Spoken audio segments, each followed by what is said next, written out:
Diameter उससे ऊपर। Now come to genetic recombination. हम आपसे अभी सवाल पूछे, ठीक है, लेकिन एक आपको डेफिनेशन देंगे अभी जो कि हमेशा के लिए आपको याद है। और ये ऑलरेडी हम बता चुके हैं कि पहले लोग समझते थे कि सेक्सुअल, फिर हमने ये ऑलरेडी बताया कि 44 to 52 3 methods discovered. This is not a true sexual method. और सेक्सुअल मेथड में क्या होता है, डिप्लॉयड बनता है जिसको हम लोग जाइगोट कहते हैं। मतलब व्हेन टू, मतलब हाफ नंबर एन जब दोनों एक साथ आता है जाइगोट में, तो गैमिट में एन रहता है और जाइगोट में 2n रहता है।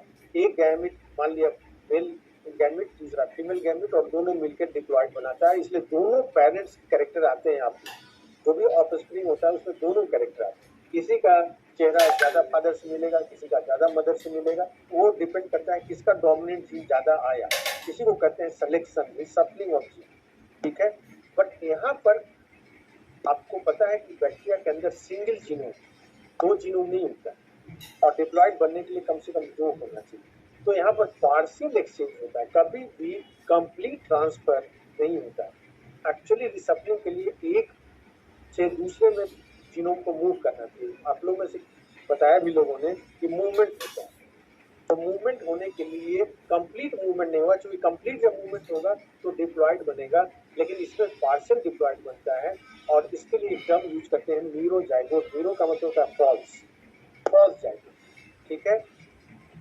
और एक इसमें होगा जिससे निकलेगा उसको कहेंगे डोनर, और जिसमें जाएगा उसको कहेंगे रिसिपिएंट। अब डिफिनीशन की बात याद रखिए, इसमें कुछ वर्ड जो ब्लू कलर का है ये हम सबको यही डिफिनीशन देते हैं, क्योंकि डिफिनीशन में टोटल 15 वर्ड्स का मेनली हमने इस्तेमाल किए हैं, 15 वर्ड्स का इस्तेमाल किए हैं। और उसमें कॉमन वर्ड है transfer of genetic material from one bacterium to another bacterium via naked DNA is called transformation. तो पहला 2 वर्ड आया नेकेड डीएनए, ठीक है।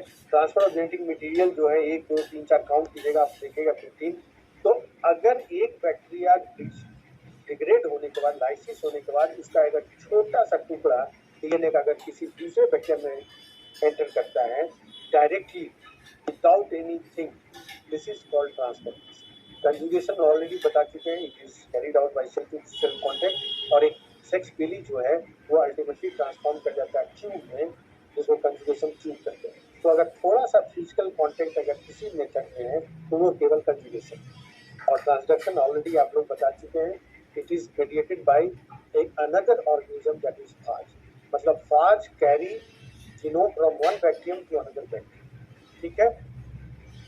इसको कहते हैं तो ये अगर आप चाहें तो देखिए ट्रांसफर ऑफ जेनेटिक मटेरियल सब में कॉमन है। और लाल रंग का जो देख रहे हैं वही 2 वर्ड खाली वेरी कर रहा है। ऊपर में नेकेड डीएनए, दूसरे में cell to cell contact 1 2 3 4 word, और तीसरे में केवल फाज।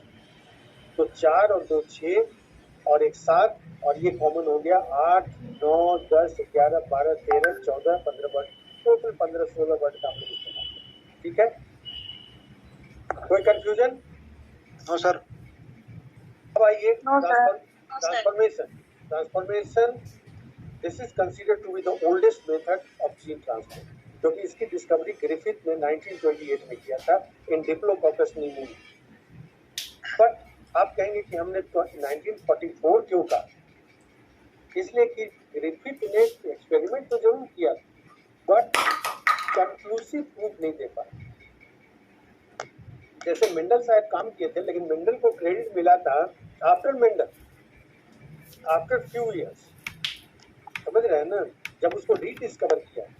उसी तरह से ग्रिफिथ का एक्सपेरिमेंट बहुत ही एक्सेलेंट था, वेरी पावरफुल एक्सपेरिमेंट, लेकिन उनको क्रेडिट नहीं मिला उस समय, क्योंकि वो बता नहीं पाए क्लियर कि एक्चुअली हुआ क्या।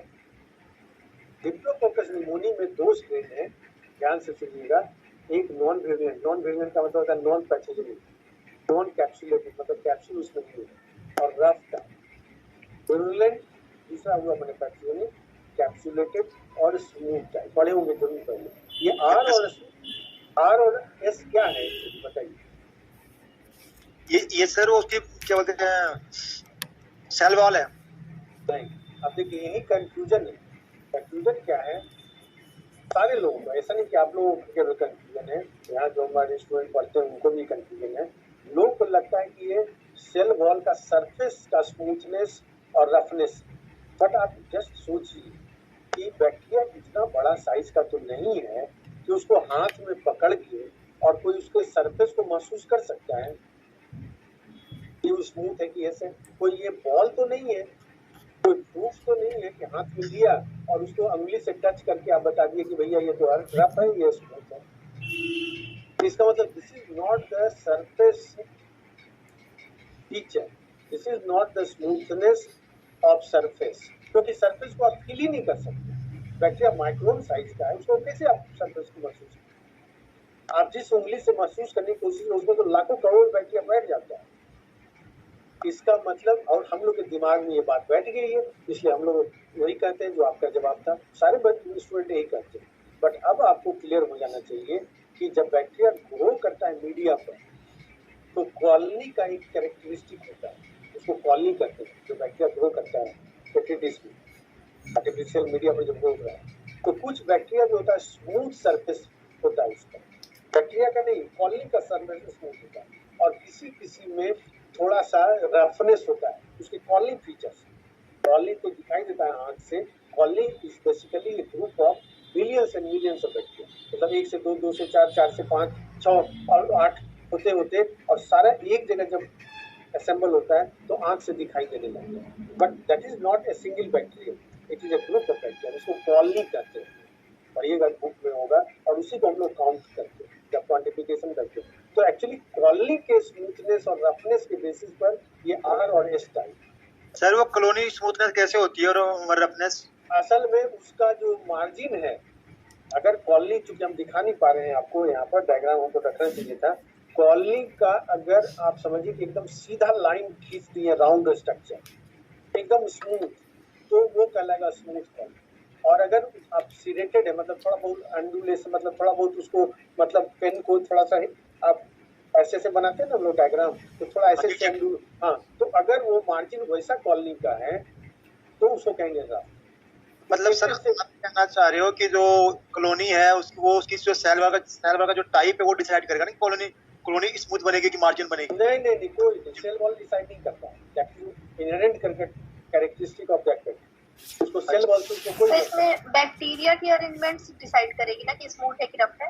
हाँ, बैक्टीरिया का अरेंजमेंट वो, और उसका इनहेरेंट, और मॉर्फोलॉजिकली जब हम लोग काम करते हैं, तो बेसिकली हम लोग रिसर्च भी करते हैं, तो कॉलोनी इज ए फीचर। जब पहली बार ग्रो करता है लोग, तो सेल तो बाद में देखते हैं लोग, पहले कॉलोनी देखते हैं, और कॉलोनी देख के लोग कॉपी में लिखते हैं इसकी कॉलोनी कैरेक्टरिस्टिक क्या है।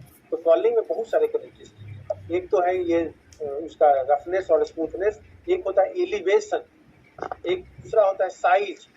बहुत सारे बैक्टीरिया स्मॉल कॉलोनी बनाते हैं, बहुत सारे बैक्टीरिया बहुत बड़ा कॉलोनी बनाता है, बहुत सारे बैक्टीरिया जो है बहुत ज्यादा मूव करते हैं, तो बहुत ही पूरा प्लेट में भर जाता है। क्योंकि हम अभी एक्सप्लेन नहीं कर सकते हैं, डायग्राम रखते तो जो भी करते हैं। और कुछ बैक्टीरिया जो है एकदम पिन हेड, जैसे पिन हेड होता है ना, उस तरह का कॉलोनी बनाता है, जिसका मतलब स्लो ग्रोथ है। और कुछ बैक्टीरिया देखिएगा पूरा प्लेट में बड़ा सा कॉलोनी बनाता है, तो उसका क्योंकि बैक्टीरिया टू बैक्टीरिया वेरी करता है।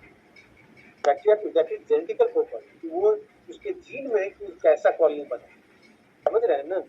और वो जब भी बनाएगा तो वैसा ही बनाएगा, and this is one of the identifying feature. Bacteria को आइडेंटिफाई करने में बहुत सारे कैरेक्टर हम लोग, जैसे हम लोग प्लांट में करते हैं ना, कैलिक्स स्पोरुला, उसी तरह से बैक्टीरिया का कॉलोनी भी एक कैरेक्टरिस्टिक है, जो कि जिसको कि हम लोग आइडेंटिफिकेशन में इस्तेमाल करते हैं। ठीक है, तो ये दो था, मतलब जो आर टाइप था वो नॉन पैथोजेनिक था। अब समझिए उसने माइस में एक्सपेरिमेंट किया, और माइस में जो एक्सपेरिमेंट किया, तो उसने माइस में जब इंजेक्ट किया, तो जो पैथोजेनिक स्ट्रेन था उससे माइस मर जाता था, और जो नॉन पैथोजेनिक माइस था उससे माइस सर्वाइव करता था।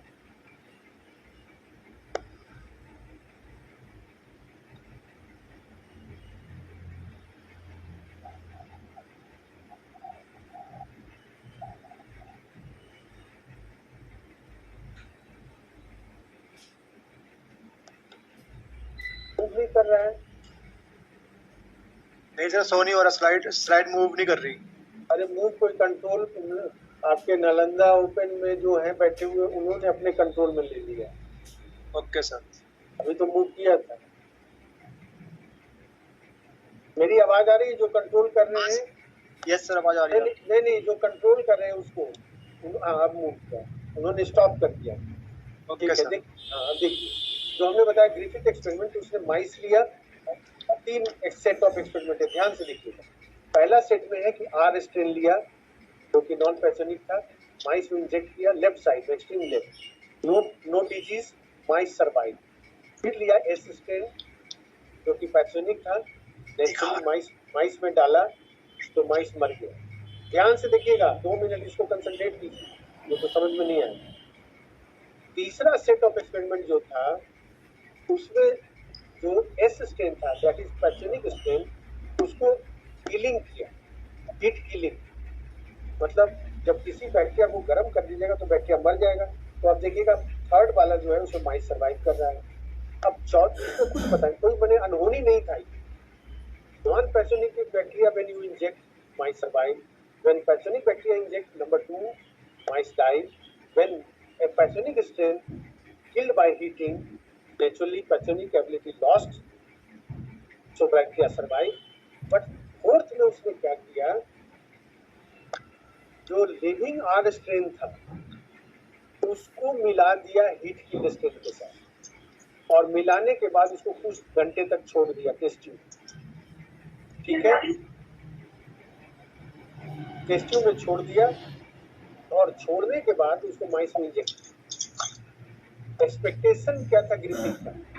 देखिए ऊपर में देखिए ध्यान से, आर स्ट्रेन नॉन पैथोजेनिक था, मरना नहीं चाहिए, हीट किल तीसरा वाला उसे मरना नहीं चाहिए, पर दोनों को मिलाने के बाद ऐसा क्या हुआ कि माइस मर गया? 2 ही पॉसिबिलिटी है। पहली पॉसिबिलिटी कि मरा हुआ स्ट्रेन जिंदा हो गया, मरा हुआ आदमी जिंदा हो गया नहीं, और वो डिजीज कॉज किया। तो ये सब होता नहीं है साइंस में, ये सब नहीं होता, ये सब टीवी सीरियल में होता है कि एक मार दीजिए किसी को on public demand, hero heroine जो भी हो, अब पब्लिक डिमांड में मार दीजिए, सबके खा रहा है कि मार दिया, उसका क्रिमेशन हो गया, और बाद में मालूम है कि कुछ सीरियल के बाद उसको जिंदा करें। यहाँ पर अगर आपने हीटिंग की है तो मरेगा, इरिवर्सिबल चेंज होता है। तो दूसरी पॉसिबिलिटी थी कि इसका मतलब जो आर स्ट्रेन था लिविंग, वो मरे हुए एस स्ट्रेन के संपर्क में आने के बाद एस स्ट्रेन में कम जाता है। मतलब एक नॉन पैथोजेनिक बैक्टीरिया, एक इनोसेंट आदमी, एक मरे हुए क्रिमिनल के भी संपर्क में आने से, हम पैथोजेनिक को क्रिमिनल कह रहे हैं, समझने के लिए थोड़ा इस तरह का एग्जाम्पल दे रहा हूँ। एक मरे हुए क्रिमिनल के संपर्क में आने से वो इनोसेंट आदमी भी क्रिमिनल बन गया, and then that strain cause disease and die, mice die. But Griffith fail to identify कि वैसा क्या चीज था जिसने कि नॉन पैथोजेनिक को पैथोजेनिक में कन्वर्ट किया, ट्रांसफॉर्म किया। This is called transformation. तो ट्रांसफॉर्मेशन तो हो रहा है, लेकिन 3 ही मेजर मॉलिक्यूल थे, कार्बोहाइड्रेट नहीं, प्रोटीन, आरएनए और डीएनए। तो ये पॉसिबल सस्पेक्ट उन्होंने किया है, यही तीनों में कुछ हो सकता है, बट कौन किया ये वो नहीं माने, नहीं मतलब नहीं रिकॉग्नाइज करता। देन इन 1944, इसलिए हम 44 शुरू किए थे, इन 1944 every, MacLeod and McCarthy, 3 scientist मिलके उसने क्या किया कि एस स्ट्रेन, मरे हुए एस स्ट्रेन से तीनों को एक बार प्रोटीन, एक बार आरएनए और एक बार डीएनए के साथ मिला के आर स्ट्रेन के साथ देखा, तो देखा कि प्रोटीन के साथ नहीं ट्रांसफॉर्मेशन हुआ, आरएनए के साथ ट्रांसफॉर्मेशन नहीं हुआ, बट डीएनए मिलाया गया किल्ड बैक्टीरिया से, तो ये फिर सेम रिजल्ट आया, माइस died. So these 3 scientists then clearly conclude that DNA is the transforming force. तो लिखा हुआ है, transforming material is DNA.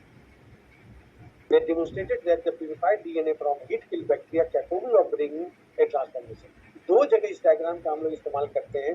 एक डीएनए जेनेटिक मटेरियल जब सेल बायोलॉजी में आता है तभी ये एक्सपेरिमेंट हम लोग देते हैं, और जब ट्रांसफॉर्मेशन आता है तभी ये एक्सपेरिमेंट देते हैं। तो दिस इज ट्रांसफॉर्मेशन एक्सपेरिमेंट, जो कि कंक्लूसिवली प्रूव किया कि एक्चुअली डीएनए जो है वही जेनेटिक मटेरियल है, और वही डीएनए जो है वो ट्रांसफॉर्म करता है, ट्रांसफॉर्मेशन कॉज करता है, रिकम्बाइन करता है।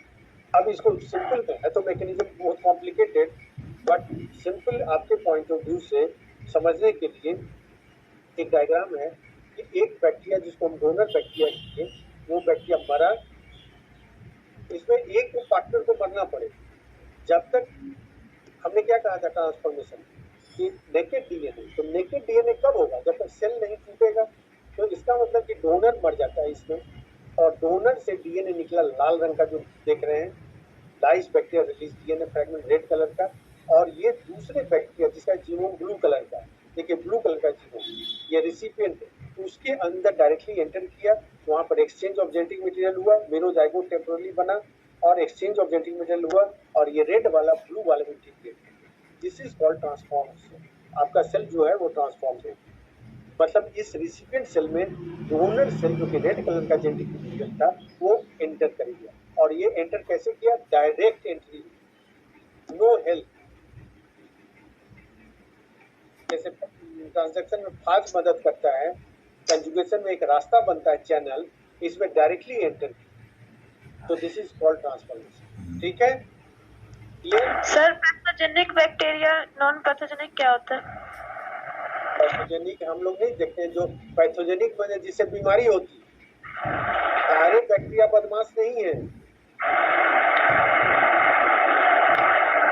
Okay sir. सारे बैक्टीरिया बदमाश नहीं है, ज्यादातर बैक्टीरिया फ्रेंड्स हैं। उसी में जैसे ज्यादातर आदमी अच्छा है,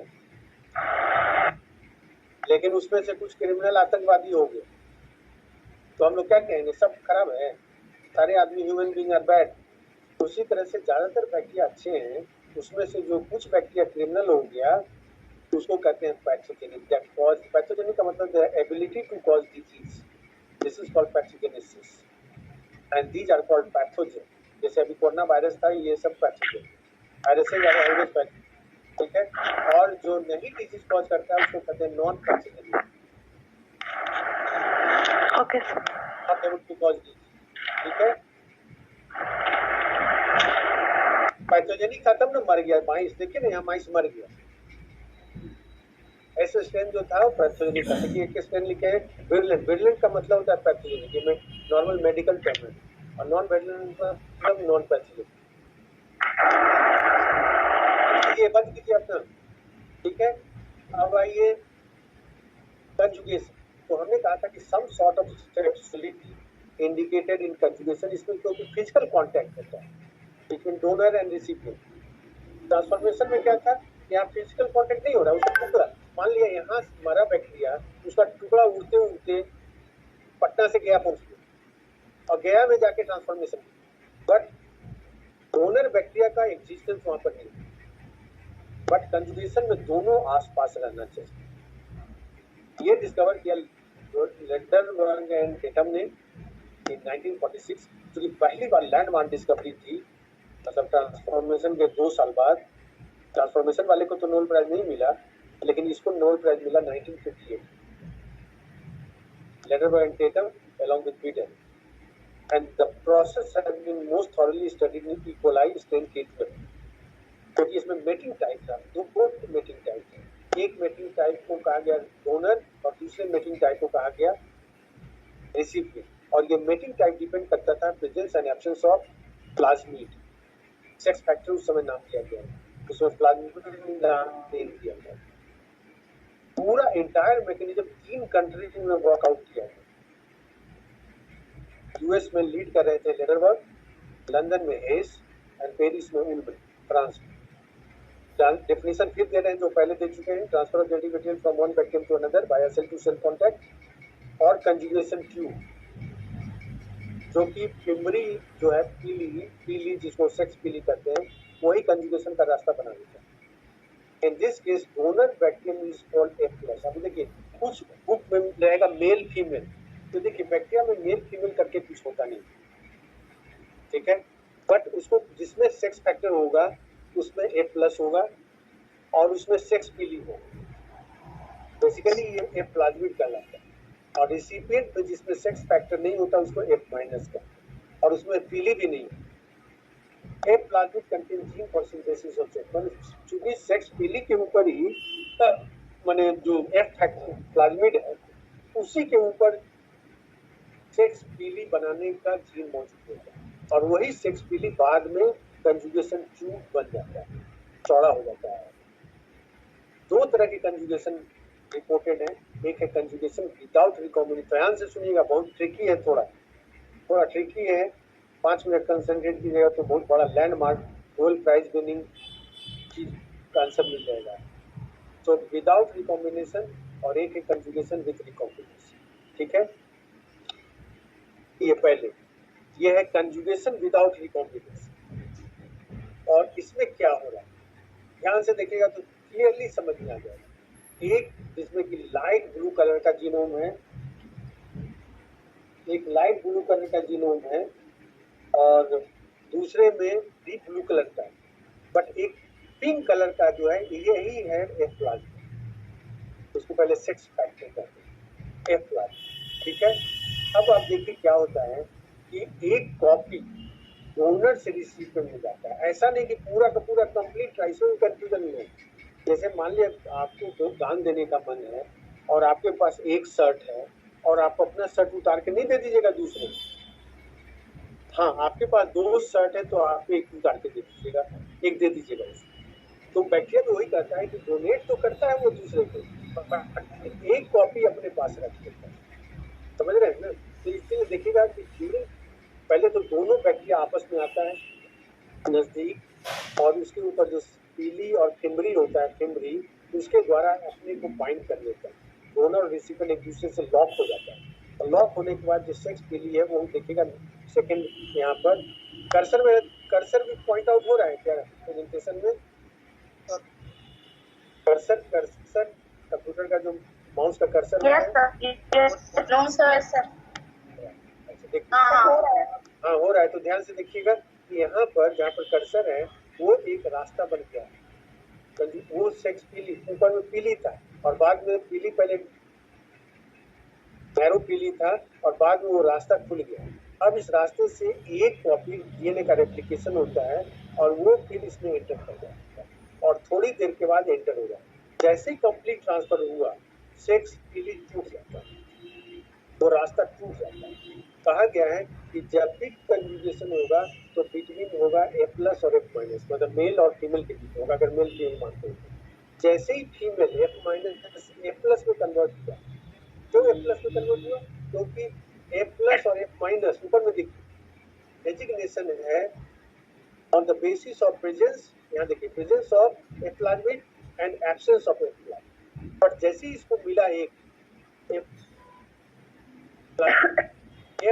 भी कन्वर्ट हो गया F+ और इमीडिएटली कंजुगेशन स्टॉप, ठीक है। तो ये है, बट इसमें एक चीज ध्यान से देखिएगा, ये 2 मिनट समझ जाइए।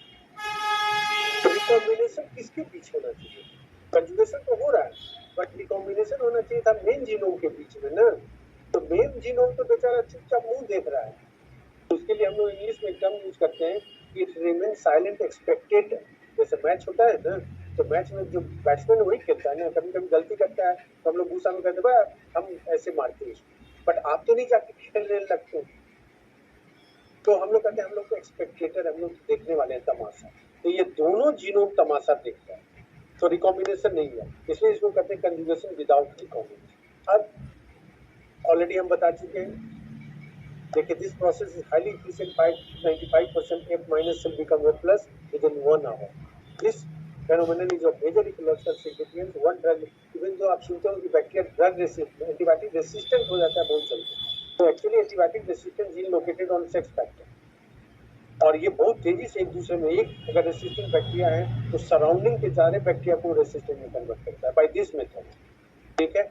अब आइए conjugation with recombination. During that particular period of time एक और स्ट्रेन का पता चला और वो स्ट्रेन था HF, इसका नाम दिया गया हाई फ्रीक्वेंसी रिकॉम्बिनेशन।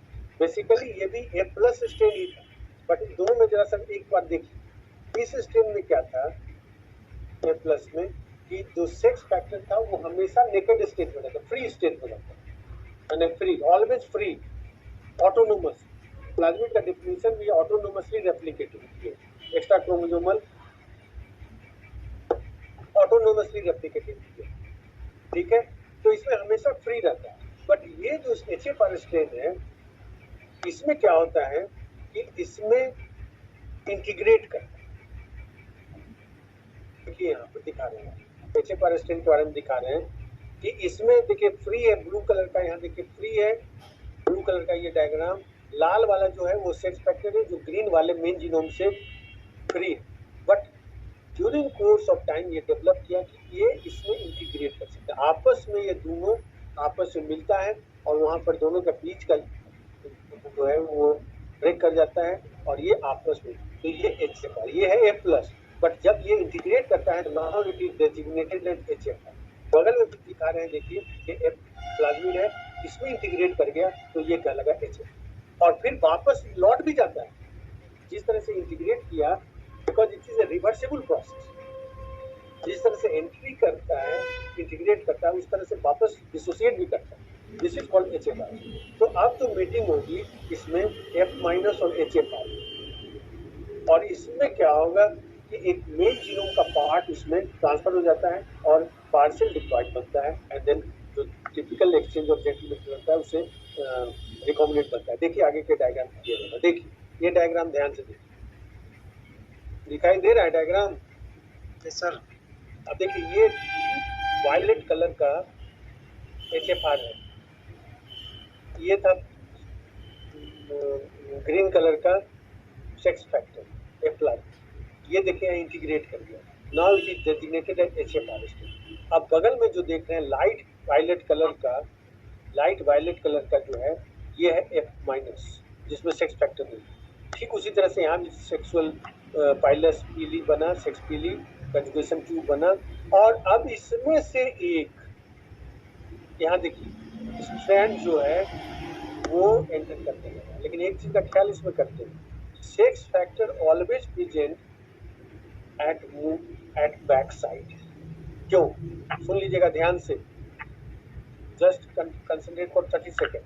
अगर ये फ्रंट में हुआ तो सबसे पहले सेक्स फैक्टर ट्रांसफर होगा यहाँ। अभी जीनोम का जाना शुरू भी नहीं हुआ कि तब तक पुल टूट गया। क्यों टूटा पुल? क्योंकि F- converted to F+, sex factor transfer हुआ, F+ में चला गया। और हम पहले बता चुके हैं कि mating never takes place between F+ and F+, तो इमीडिएटली ब्रेक कर देगा। ठीक है, इसलिए ये ऑलवेज मतलब it never transfer in this place. और थोड़ा ये किसी डर से कंप्लीट ट्रांसफर नहीं होता है, थोड़ा देर गया, यहाँ गया, ट्रांसफर हुआ, यहाँ पर थोड़ा सा मिस्टेक है, ग्रीन वाला भी दिखा दिए हैं, चला गया, नहीं जाता है, और फिर यहाँ एक्सचेंज करता है और एक्सचेंज करके वो इसमें इंटीग्रेट करता है। So this is called recombinant. यहाँ पर जो बना वो रिकॉम्बिनेंट बन गया। ठीक है सर जो ग्रीन वाला ये नहीं जाएगा? नहीं जाता है, ये थोड़ा मिस्टेक दिख जाएगा। मैं एक्चुअली देखिए बुक में भी गलत बनाता है। ग्रीन वाला अगर चला गया, से प्लाज्मिड चला गया, तब ये क्या होगा कि ये भी A+ है, तो ये नहीं जाता है, ये नहीं जाता है, ये बैक में ही रहता है, और बचा हुआ जो पोर्शन रहता है वो डिसोसिएट करता है। ये थोड़ा मिस्टेक है। ठीक है सर, इसको क्रॉस कर दो।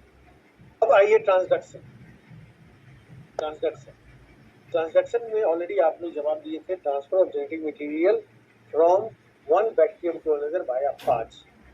ठीक है, is called transduction. In transduction अब देखिए इसमें एक दूसरा एजेंसी पार्टिसिपेट कर रहे हैं, और वो एजेंसी कौन है? phage। आप जानते हैं बैक्टीरियोफाज बैक्टीरिया को इन्फेक्ट करता है और लाइसिस होती है, बैक्टीरिया टूट जाता है, और नॉर्मली phage में phage का ही जीनोम जाता है। बट चूंकि छोटे से एक सेल स्ट्रक्चर में ये काम हो रहा है, तो गलती से बाय मिस्टेक phage चोरी कर लेता है, बैक्टीरिया का कुछ जीन ले लेता है अपने अंदर, और जब वो बैक्टीरिया फिर दूसरे बैक्टीरिया रिसिपिएंट को इन्फेक्ट करता है तो वहाँ डिलीवरी हो जाती है। तो bacteriophage act as a carrier, और वो उसको वहाँ डिलीवर किया, और वहाँ पे वही जेनेटिक रिकॉम्बिनेशन हुआ। देखिए लिखा हुआ in transduction at first bacteriophage infect donor bacteria and then carry some part of the donor genome with it. When this bacteriophage infect new bacterial cell, it transfer that DNA in this place. समझ गए? Sir दो तरह के होते हैं, generalise and specialise. बहुत simple, अब ज्यादा नहीं, 5-7 मिनट और बताएंगे। इफ एनी जीन, मालूम नहीं पहले से कौन सा उसमें घुस गया, मैंने कौन सा चीज चुराया उसने, when delivered in recipient it is called generalized transaction. when a specific gene, खास जीन को चोरी करके ले गया और तब वो डिलीवर किया रिसिपिएंट में, तो कहलाता है स्पेशलाइज्ड ट्रांसफर। देखिए दोनों का डिफिनेशन दे रहे हैं। If the fragment of donor DNA from any region of bacterial chromosome have a chance to enter in transducing bacteriophage, then it is known as generalized transaction. In this type of transaction, at first bacteriophage infect donor cell and begin lytic cell. यहाँ lytic lysogenic virus पड़े होंगे, पूरा bacteriophage उसको break कर देता है और release होने के बाद वो जो जिसको हम लोग ट्रांसड्यूसिंग फाज कहते हैं, जो कि बैक्टीरिया का कुछ पोर्शन लिए हुए हैं, उसको ट्रांसड्यूसिंग का मतलब है the phage that able to perform transduction. When virus enters the bacterial cell, virus hijack host cell and synthesize virus components such as genome, enzyme and वगैरह वगैरह, then viral and host cell into small fragment, टूट जाता है, अपने small टुकड़े में। During assembly of virus component to form progeny virus, any of the fragment of donor bacterial DNA get incorporated. Such abnormal bacteriophage, abnormal हो गया ना, उसमें अपने के बदले चला गया बैक्टीरिया का gene. When infect new recipient cell, it deleted in new bed, ठीक है, and then inside जाके homologous recombination होगा and then उसमें इंटीग्रेट करेगा। डायग्राम से क्लियर हो जाएगा। देखिए फाज इन्फेक्ट डोनर, रेड कलर का फाज जीनोम देखिए यहाँ आ रहा है, रेड कलर का ये, और यहाँ आने के बाद आप पढ़े वायरस पढ़े होंगे जरूर, ये होस्ट के जीनोम को तोड़ देता है, होस्ट के जीनोम को तोड़ा, अपना नंबर बढ़ाता है। वायरस क्यों इन्फेक्ट करता है? वायरस के साथ बेचारे के साथ मजबूरी है। वायरस को सेल नहीं बनाया नेचर ने और कह दिया कि तुम ऑर्गेनिज्म, तो बेचारा कहाँ जाए? हम लोग पर अटैक करता है और जब अटैक करेगा तो डैमेज करता है हम लोग। अभी तो कोरोना का डैमेज देख चुके हैं हम लोग। तो हर एक वायरस क्योंकि इनकम्प्लीट अधूरा बनाया आपने, तो अधूरा बनाया तो उसको तो अपना अब बोल दिए कि आप ऑर्गेनिज्म आप नंबर बढ़ाओ, अपने रेप्लिकेट करो, और उसमें मैकेनिज्म रेप्लिकेशन का था ही नहीं, तो दूसरे पर जाता है। तो नंबर बढ़ाया और नंबर बढ़ाने के बाद पैकेजिंग होती है वायरस की, पड़े होंगे वायरस का लाइटिक साइड, और पैकेजिंग होने में वही हम बता रहे थे कि गलती से वो during phage assembly piece of bacterial DNA are packaged. तो नॉर्मली रेड में रेड जाना चाहिए था, मैंने फाज में जाना चाहिए फाज का जीनोम, लेकिन ये दो देख रहे हैं इसमें बैक्टीरिया का जीनोम, देखिए इसका वायलेट कलर का बैक्टीरिया का जीनोम, यही कहलाता है ट्रांसड्यूसिंग फाज। अब ये जब इन्फेक्ट करेगा रेसिपिएंट सेल को, जिसका कि जीनोम लाइट वायलेट कलर का, उसमें इन्फेक्ट करेगा और यहाँ पर रिकॉम्बिनेशन करेगा, एक्सचेंज ऑफ जेनेटिक एंट्री करेगा और यहाँ पर देखिए ये इंटीग्रेट करता है। This is called recombination. तब मैं ये दिखा रहा हूँ कि दूसरे का उसमें चला, ठीक है। तो यहाँ पर पैकेजिंग किसकी होगी? इस टुकड़े का, ये जो टुकड़ा टुकड़ा टूट रहा है जीनोम दिखा रहे हैं यहाँ कर्सर से, उसमें से कौन इसमें जाएगा मालूम नहीं, इसलिए ये कहलाता है जनरलाइज्ड ट्रांसलेशन। स्पेशलाइज्ड ट्रांजैक्शन क्या है? ये लाइसोजेनिक साइकिल के शुरू होता है, और आप जानते हैं कि लाइसोजेनिक साइकिल में क्या होता है कि bacteriophage genome integrate in the genome, main genome lysogenic cycle, और उसी के साथ बैक्टीरिया जब वेजिटेटिव रिप्रोडक्शन होता है तो उसके साथ फाज भी रिप्रोड्यूस मैंने मल्टीप्लाई करता है, बट नंबर नहीं बढ़ता है, उसको कहते हैं प्रोफाज, और ये मिलता है कि इसमें टेम्परेट बैक्टीरियोफाज, ठीक है। इसमें क्या होता है कि इंटीग्रेट करता है, और इंटीग्रेट करने के बाद वो लाइसोजेनिक साइकिल में, बट मेन मकसद जो वायरस का था नंबर बढ़ाना, वो इसमें नहीं। तो हमेशा वायरस चाहता है कि हम लाइटिक साइकिल में मूव कर जाए। तो व्हेन लाइसोजेनिक साइकिल, ये तीसरा पॉइंट देखिए, when such lysogenic cell is exposed to such stimulus such as chemicals, UV light or spontaneously, the virus genome dissociate,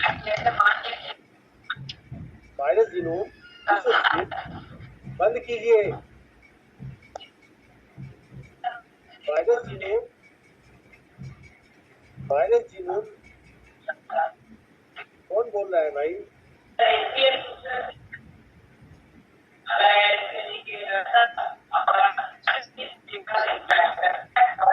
बोलिए आप। अरे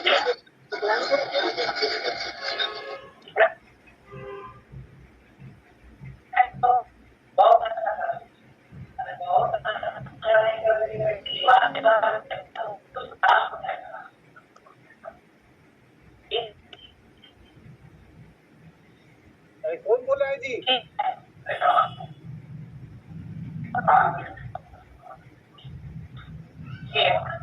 ऐड कौन है अपना? लीजिए मुश्किल अच्छा नहीं कंसंट्रेट, कुछ लोग कंसंट्रेट ही नहीं करते, घर जाने के लिए बेकार हम लोग समय बर्बादी करते हैं। This fast genome sometime carries bacteria serious चीज चल रहा हो और उसमें कुछ जिनको पढ़ने लिखने से मतलब अगर नहीं होगा कोई स्टूडेंट, वही तो बोल रहा होगा, जी अपने आप को म्यूट कर लीजिए। वही तो बोल रहा होगा। ठीक है, अब ऐसे भी हम 5 मिनट में कंक्लूड कर रहे हैं। When such bacteriophage carry a specific part of, अब उसमें जब डिसोसिएट करता है तो कुछ पोर्शन जो जीनोम होता है जहाँ पर वो इंटीग्रेट किया था जिस जगह पर, उसका चुरा के लेके चला जाता है। तो स्पेशलाइज ये हुआ कि जहाँ पर वो इंटीग्रेट हुआ है उसी पोर्शन को वो खींचा, and therefore it is called specialised translation. देखिए इस diagram, and this is probably last diagram. ठीक है, अब उसका जितना गप करना है कीजिए। आप देखिए एक वायरस एंटर किया रेड कलर का और वो इसमें इंटीग्रेट करते हैं। सेकेंड, रेड कलर इंटीग्रेट किया और इंटीग्रेट करने के बाद जब ये डिसोसिएट किया वायरस तो अपने साथ देखिए ब्लू कलर का कुछ पोर्शन उठा के दे दिया, और ये लाइसोजेनिक साइकिल जो है लाइटिक साइकिल में करते हैं, मतलब फिर से इंडक्शन करते हैं जिसको लाइसोजेनिक इंडक्शन पिछले स्लाइड में दिखाए थे। लाइसोजेनिक इंडक्शन का डेफिनेशन है कि when a lysogenic cycle enter in lytic cycle, और भी चाहता है क्योंकि उसमें प्रोजेनी बनता है, नया पैदा लेता है। ठीक है, और उसके बाद रेप्लिकेशन किया, और रेप्लिकेशन करने के बाद ये वाला जो चोरी करके लाया था वो कैप्सूल में इंटीग्रेट कर दिया। ये वायरस जो है वो इसमें पैकेजिंग हो गई, और now this is called transmission. अब ये रेसिपिएंट को इन्फेक्ट किया जो कि लाइट ब्लू कलर का जिसका जीनोम था, और यहाँ जाके जेनेटिक रिकॉम्बिनेशन किया, और करने के बाद देखिए यहाँ डीप ब्लू कलर का इंटीग्रेट कर। So this is recombination. But चूंकि जहाँ पर ये इंटीग्रेट किया था इस जगह पर, वही का बगल का ही इधर का चाहे इधर का टुकड़ा को ये कैरी किया है, इसलिए ये कहलाता है स्पेशलाइज्ड ट्रांसलेशन।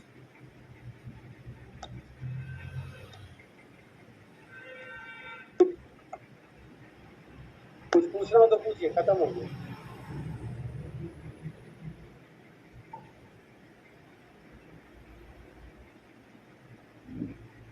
Any question?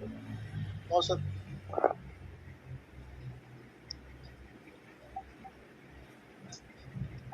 ठीक है, तो आपके कोऑर्डिनेटर साहब ज्वाइन करेंगे।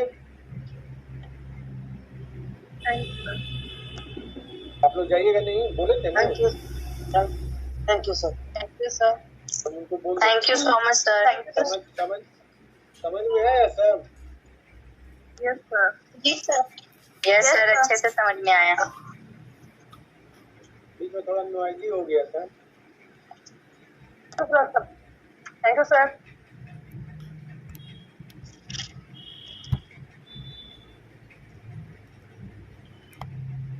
हाँ हेलो, खत्म कर दिए